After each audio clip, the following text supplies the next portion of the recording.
Okay, so I'm assuming you've watched some of my other videos in which this basic layout of getting started and writing a Desmos simulation is familiar to you. You know how to create a time parameter that runs the simulation forward in time.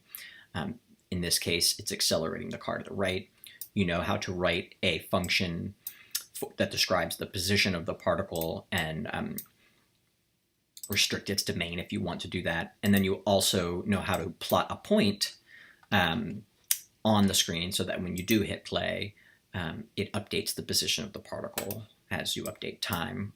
What I really want to just quickly show you how to do is to do some more interesting things than just that. What I'm going to do is introduce a second particle into the picture.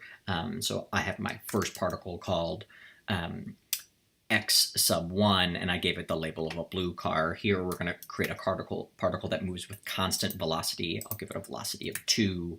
I'm going to make the color green. And so now what I can do is I need to plot a point for that. So the same thing, I'm now making a point that's described by the function that describes the position of the second particle at the time that the simulation is. And then I'll just put it here. And since I labeled this, I'm going to want this to be the green car. And I can label this green car. Sometimes it's useful when you do these things to force the identifier to go in a particular location. Here I've made the green car so it's always on top and the blue car always on the bottom.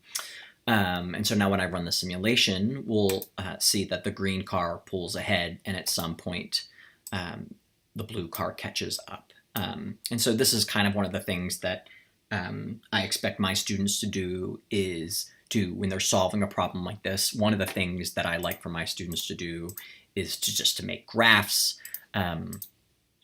to make sense of what's happening. But I also expect them to be able to use the Desmos simulation to check their answer by running the simulation. And so this is a pretty good way for students to get started doing that.